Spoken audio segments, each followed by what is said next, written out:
Политичката партија Левица денес поднесе иницијатива до Уставниот суд за оценка на уставноста и законитоста на упатството за радиодифузери на Агенцијата за аудио и аудиовизуелни и медиумски услуги.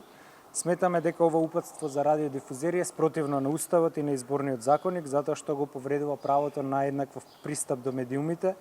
и правото на избалансирано медиумско представување. Со тоа директно е нанесена нематеријална и материјална штета на нашиот председателски кандидат професорката Билјана Ванковска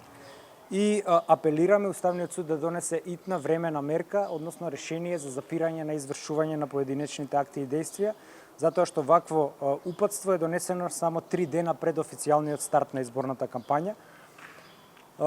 Сакаме да порачаме дека правниот тим на Левица нема да застане тука, следува и судски предлог за издавање времена мерка за запирање на финансирање на сите 6 независни кандидати, затоа што агенцијата нема право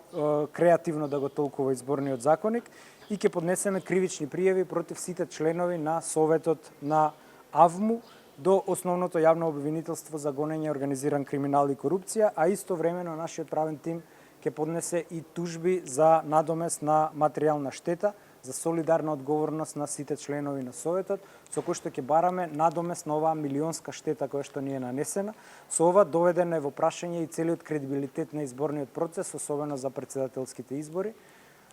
Апелираме АВМУ има уште 3 дена да го промени ова контроверзно и скандалозно упатство, во спротивно сите овие мерки ќе бидат преземени против неговите членови. Ви благодарам.